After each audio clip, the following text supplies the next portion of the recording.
अस्सलाम वालेकुम, कैसे हैं आप सब। वैसे मई के वस्त में मुल्क के तमाम इलाकों में शदीद गर्मी होती है, गर्मी की लहर असरअंदाज कर रही होती है। लेकिन इस साल कुछ एक गैर मामूली वाक़या हुआ है कि अभी तक हमारे पास कोई भी शदीद गर्मी की लहर असरअंदाज नहीं हो सकी मुल्क के मुख्तलिफ़ इलाकों में। इनफैक्ट कि कहीं भी किसी भी जगह पे 50 सेंटीग्रेड अभी तक रिकॉर्ड नहीं हुआ, और वफाकी दारुल हुकूमत इस्लामाबाद में अभी तक 40 सेंटीग्रेड जो वैसे हो जाता है वस्त मई तक, वो रिकॉर्ड नहीं हुआ।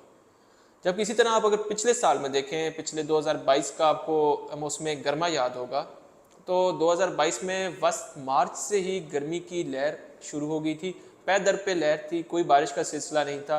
जबकि इस बार बिल्कुल अपोजिट सिनेरियोज हैं। तो सवाल ये पैदा होता है कि ये कंडीशन इस साल क्यों है, पिछले साल क्यों नहीं थी।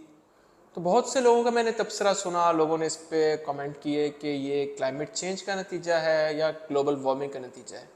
तो ये बात मैं बताता चलूँ कि ये किसी किस्म की क्लाइमेट चेंज का नतीजा नहीं है।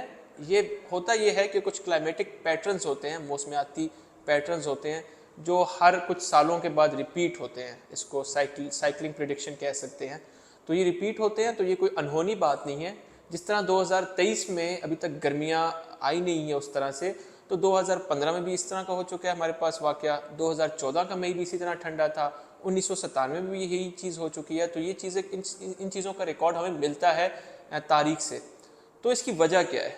बेसिकली हमारा जो बाहर का मौसम है, या वैसे भी पूरा साल का जो मौसम होता है हमारे मुल्क का, वो असरअंदाज होता है दुनिया के जो हमारे पास समुंदर हैं उनके दर्जा हरारत से। तो दुनिया का सबसे बड़ा समुंदर है, उसको पैसिफिक ओशन कहते हैं, उर्दू में उसको बहरुल हाल कहते हैं। तो उसके दर्जा हरारत हमारे मौसमों पे बहुत असरअंदाज होते हैं। तो अभी मैं आपको बताऊंगा कि बाहर के मौसम पे कैसे असरअंदाज होता है।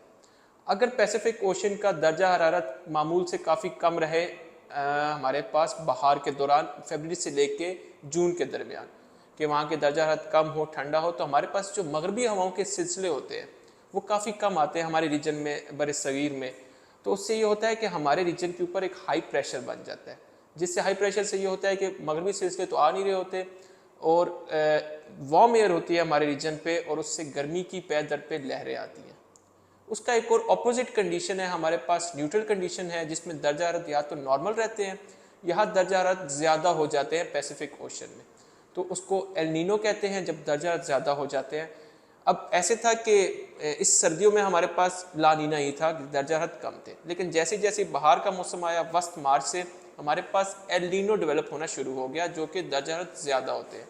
तो उससे ये हुआ कि हमारे पास जो मगरबी हवाओं के सिलसिले होते हैं वो पैदर पे आते हैं। आपने देखा होगा रमज़ान भी काफ़ी ठंडा था, इस तरह सिलसिले आ रहे थे। उसके बाद अप्रैल में भी सिलसिले आ रहे थे, और मई में भी इसी तरह का सिलसिला जारी है। तो वो जो एल नीनो है वो बेसिकली कॉज है इस सारे सिनेरियो का। और एल नीनो का असर मानसून पे भी होता है। तो हम कोशिश करेंगे अगली वीडियो में आपको मानसून की पेशन गोई की बता सकें। और इसके अलावा हम कोशिश ये भी करें कि इस तरह के जो पैरामीटर्स हैं या जो क्लाइमेट शिफ्ट आ रही हैं, इनके बारे में आपको वीडियोज़ के ज़रिए आगाह करें। शुक्रिया।